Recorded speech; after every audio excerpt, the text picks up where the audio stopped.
Hello ladies and gentlemen, my name is Samuel, and I welcome you to my game pitch, Finding the Rift. Finding the Rift is a third-person 3D puzzle explorer where you search the environment to detect and realign objects to set the area back to normal, and escape through a rift before a universal entity hunts you down. The goal of the player is to get back home through a series of rifts by finding and locating objects within the scene that are not correctly set, and manipulate them to be set correctly. When all is corrected, the rift exit will reveal itself. The rules consist of locating objects out of place with vision and an irregularity detector that will beep the closer the player is, use a manipulation tool that will allow the player to move objects via grabbable nodes and move them into their correct positions, and then escape through a rift before the timer runs out and an entity begins to chase down the player to end them. For example, the player arrives at a children's backyard birthday party. The player examines the area and notices visually that some objects within the scene are either out of proportion or not set properly. As the player gets closer to one of the issues, they will have a detector that will beep faster the closer they are to the object. In this example, the player notices the house is upside down, a clear indication of being wrong. As the player approaches, the detector begins to beep faster and faster. When the player is close enough, they will be able to use their manipulation tool to activate nodes around the building that will affect either the rotational axis, scale of the building, or position, whichever is necessary to correct the object.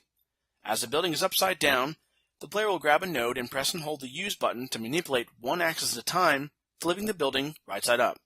As the building gets close to its intentional position, it will snap into place and the irregularity will be solved. The player will continue to look for more irregularities and fix them in this manner to escape. Every time the player enters a new location, a timer in the upper left corner will begin to count down, signaling when the universe will select an entity from the scene to hunt you down. Once the timer reaches 0, that one entity within the scene will be chosen at random, expand in size and change color, and begin chasing the player to kill them. There will only be one entity per scene, but as it will be randomly chosen, the player will never know until it is chosen. As time continues, the entity will pick up speed, making it harder for the player to escape. If this entity catches the player, the game is over. A clear sense of the game can be seen with the use of the Magnesis skill within Zelda Breath of the Wild to move objects, and the room escape actions of completing environmental puzzles to reveal an exit. In order for the player to escape the scene, the player must locate objects that need to be manipulated and use a tool to change the transform of the object. Unlike room escape, there will be an entity that chases you if you aren't quick enough, and unlike Breath of the Wild, you will manipulate more than just the position of objects, including scale and rotation. The biggest development risks would possibly rest on the art limitations as well as animations. These can, however, be easily mitigated by taking a particular artistic approach that can enjoy freedoms based off of the theme of the game and represent AI simplistic models. These models will be quick to create and have the player only being able to see representations of others because of the rift imbalance. This removes complex animation and detailed character design, which will allow the team to focus more on player interaction instead of unnecessary details that are irrelevant to the gameplay and theme. Another risk would be the scope and number of scenes.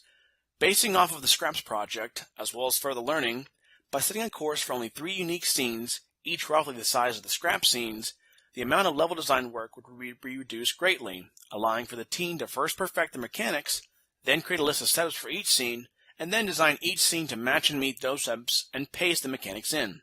This step-by-step process, if streamlined, could allow for a possible 4th or even 5th scene if time allowed.